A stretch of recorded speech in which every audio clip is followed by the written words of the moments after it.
Hi, I'm Elisa. Welcome to day 72 of our 365-day Bible reading plan.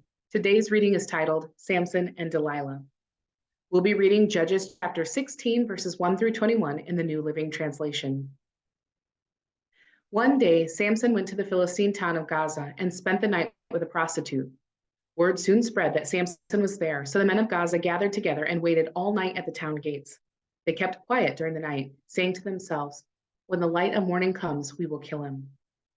But Samson stayed in bed only until midnight. Then he got up, took hold of the doors of the town gate, including the two posts, and lifted them up, bar and all. He put them on his shoulders and carried them all the way to the top of the hill across from Hebron.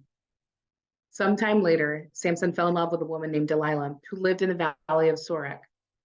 The rulers of the Philistines went to her and said, "Entice Samson to tell you what makes him so strong and how he can be overpowered and tied up securely.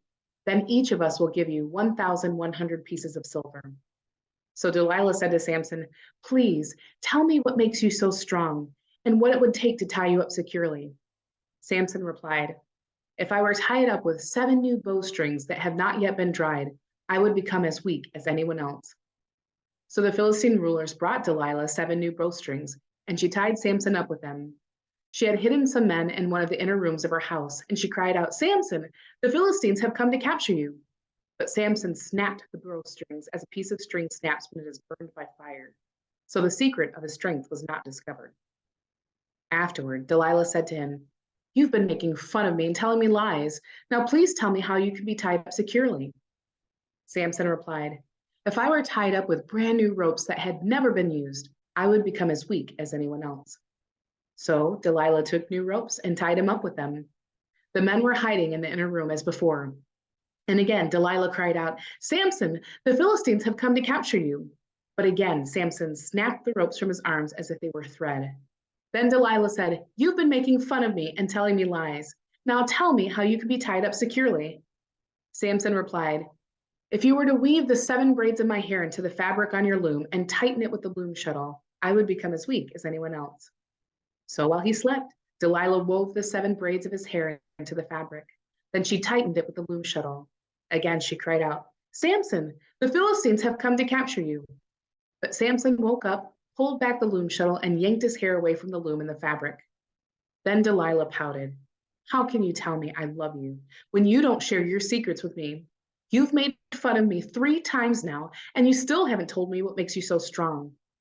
She tormented him with her nagging day after day until he was sick to death of it. Finally, Samson shared his secret with her. "My hair has never been cut," he confessed, "for I was dedicated to God as a Nazirite from birth.